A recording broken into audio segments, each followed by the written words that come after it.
Rumah orang tua adalah rumah anak, tapi rumah anak bukanlah rumah orang tua. Taunya kalian, kenapa kebanyakan orang tua tidak betah lama-lama tinggal di rumah anaknya? Dia lebih memilih hidup sendiri, tinggal sendiri, di rumahnya di kampung, daripada harus tinggal di rumah anaknya. Kenapa begitu ya? Nah, kita kembali ke kalimat awal yang tadi, bahwa rumah orang tua adalah rumah anak, tetapi rumah anak bukanlah rumah orang tua. Begini penjelasan sederhananya, ketika orang tua datang ke rumah anaknya, dia itu hanya seorang tamu di sana, dilayani, dan dia tidak bisa sesuka hatinya mau ngapain di rumah anaknya.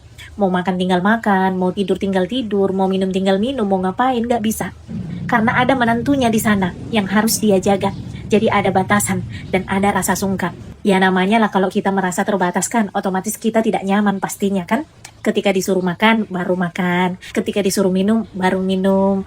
Ketika mau diajak kemana, baru ikut. Ya begitulah kalau orang tua tinggal di rumah anaknya. Tapi berbanding terbalik dengan rumah orang tua.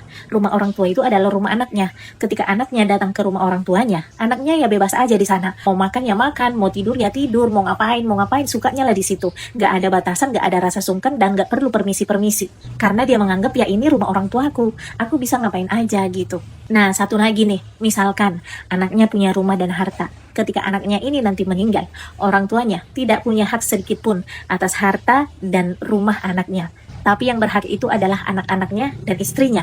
Tetapi jika orang tua meninggal, punya rumah, punya harta, yang berhak atas harta dan rumah itu adalah anak-anaknya. Mereka bebas membagi-bagikannya. Jadi pelajaran apa yang bisa kita ambil dari penjelasan ini? Pelajaran yang bisa kita petik dari hal ini adalah kita harus benar-benar memahami bahwa ketika kita tua nanti, yang benar-benar bisa kita andalkan bukan anak-anak kita, bukan saudara kita, tetapi diri kita sendiri dan uang kita sendiri. Ketika kita muda, kita bekerja keras untuk anak-anak. Tetapi ketika anak-anak kita sudah menjadi orang tua, mereka bekerja keras bukan untuk kita lagi, tapi untuk anak-anak mereka. Inilah pentingnya buat kita para orang tua nanti. Ketika kita masih muda, kita bekerja keras mengumpulkan kekuatan demi anak-anak kita. Tetapi jangan sampai melupakan diri sendiri. Karena nggak semua orang tua itu bernasib baik.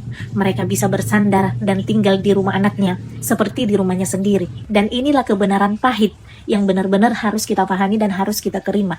Membesarkan sebaik-baiknya anak-anak adalah kewajiban kita sebagai orang tua. Tapi bersandar kepada anak-anak di masa tua adalah kesalahan besar. Jadi selagi bisa, selagi muda, investasikan sedikit penghasilanmu untuk dirimu sendiri nantinya di masa tua. Dan jangan lupa, sayangi dirimu sendiri. Memberikan kepada anak-anak itu bisa dan baik.